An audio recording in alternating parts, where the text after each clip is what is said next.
Hey there, Sagittarius. Riverica here, reporting for duty on a trigger. Thank you so much for shuffling states of emergency into adoption spirit magic with me and steering clear of danger. Heartily, we are grateful. In this session, we are exploring how to move forward, minding our business in the highest love and light this May 2023. But before that, some disclaimers. I am not a doctor, lawyer, therapist. I'm a fortune teller, so what I offer is no substitute for their services. Furthermore, what I share does not determine your future. Only your intentions and actions do. So please use your gifts of discernment before deciding what to gather and take away. And of course, take only what resonates and blow like a kiss the rest back to the universe for cosmic composting into beauty. This reading is intended for fun and games, for shits and giggles, for entertainment, for flexing our mind, heart, body, soul, spirit, emotions, and intuition. And at the least, I hope to cause harm to none. And at the most, I hope I may assist you on your healing path. All that said, let's clear the space, streaming grace to replace. And thank you for holding the intention of seeing only love, and only love we shall see. Here we go. Mind, body, speech, in perfect oneness, I send my heart along with the sound of the bell. May hearers awaken from forgetfulness and transcend all anxiety and sorrow. Om, peace, Shanti. Thank you.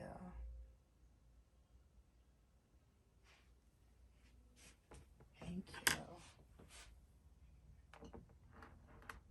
Give them a little more space.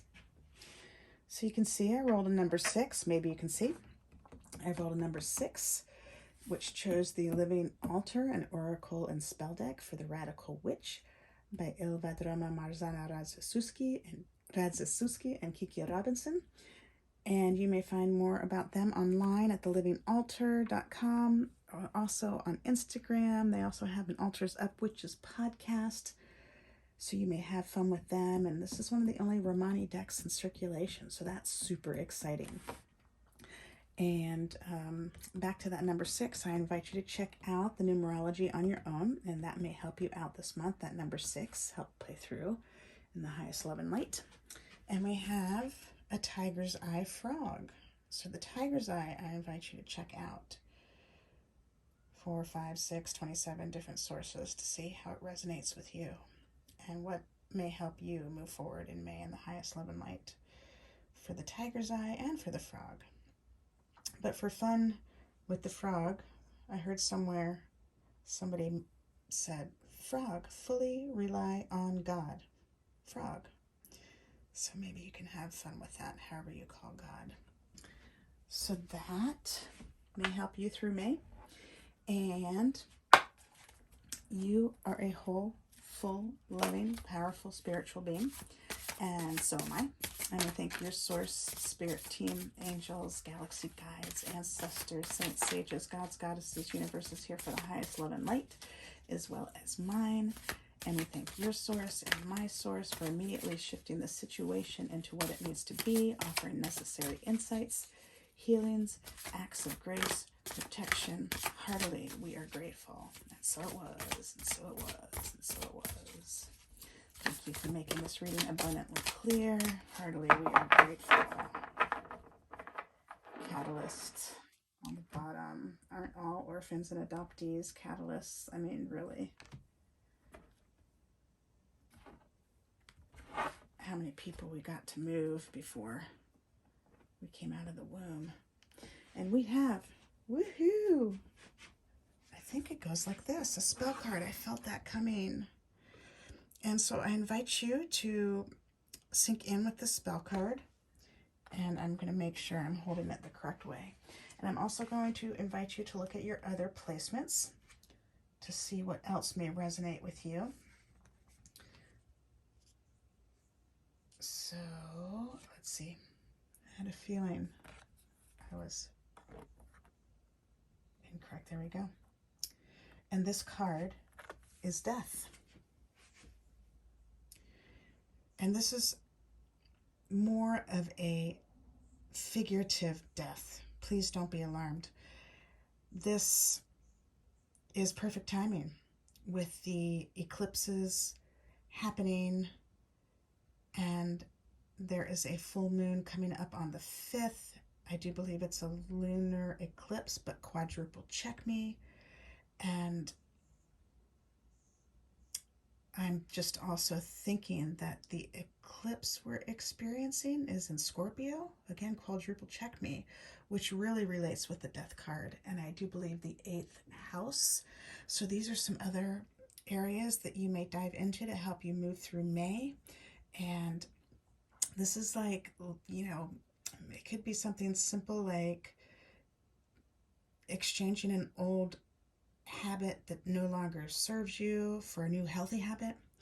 It could mean something bigger, like you've been helping dismantle the adoption fairy tales and the gypsy myths and rebuild a new earth on adoption realities and Roma realities. It could be the whole gambit of an ending and a new beginning.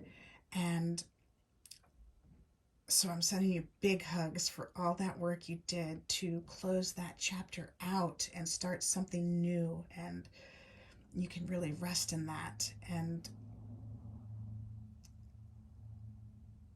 just really appreciate what you've done in a way that nobody else can, right?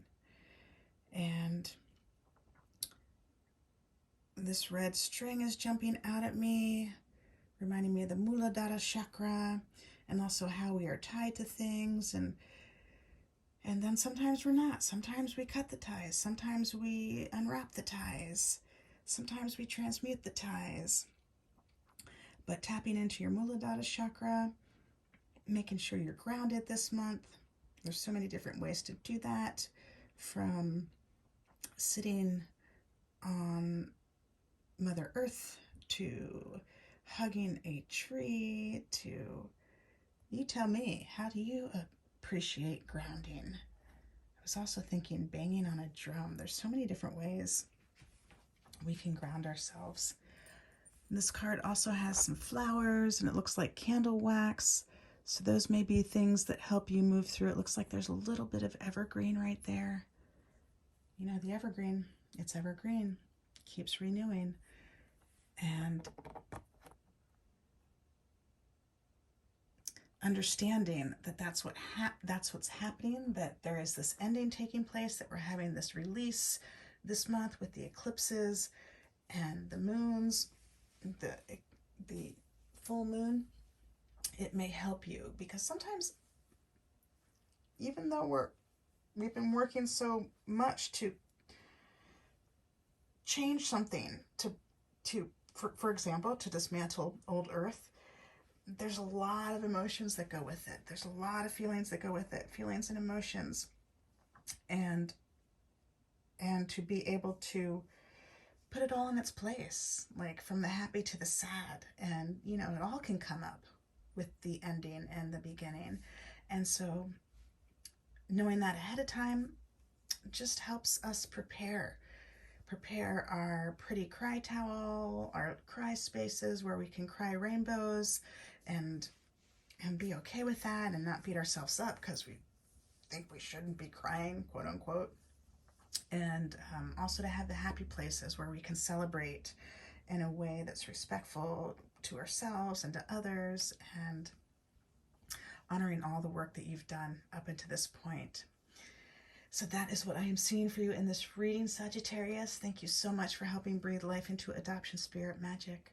Heartily, we are grateful. Until next time, ciao for now. I love you all.